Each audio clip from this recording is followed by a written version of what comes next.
మా బాధ కరెక్ట్గా ఎక్స్ప్లెయిన్ చేయాలంటే ఒక ఎగ్జాంపుల్ చెప్తామండి. లేటెస్ట్గా సంక్రాంతి సీజన్ చిరంజీవి గారి సినిమా ఒక సింగిల్ థియేటర్లో, థియేటర్ పేరు వదిలేండి, సింగిల్ థియేటర్లో ఫస్ట్ వీక్ నెట్ 50 లక్షలు వచ్చిందండి. ఆ థియేటర్ రెంట్ 5 లక్షలు మాత్రమే. 5 లక్షలు పోగా 45 లక్షలు అటు ప్రొడ్యూసర్కి వెళ్ళిపోయింది. థియేటర్కి 5 లక్షలు మిగిలింది. రెండో వారం వచ్చేసరికి ఆ థియేటర్ నెట్ 5 లక్షలు మాత్రమే. దాది అప్పుడు ఏంది 5 లక్షలు థియేటర్ రాలేదు.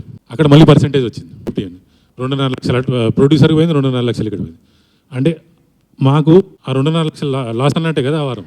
అదే పర్సెంటేజ్ సిస్టమ్ మాకుంటే ఆ జనవరి నెలే కాకుండా అదే డబ్బుతో ఫిబ్రవరి మార్చిలో సినిమాలు లేవు, మేము సర్వైవల్ మాకు అయిపోతుంది, మేము బతకగలుగుతాం, మా థియేటర్ ఖర్చులు మాకు ముందుకు వెళ్ళిపోతాయి. ఏప్రిల్ మే ఆ 2 నెలలు గడ్డికాలం ఉంటుంది, ఓకే భరిస్తాం. మళ్ళీ జూన్లో పెద్ద సినిమాలు వస్తాయి, పెద్ద ఉంది అది ఉంది, ఇంకో 2 నెలలు మేము ముందుకు వెళ్ళిపోతాం, సర్వైవల్ మాకు ఉంటుంది.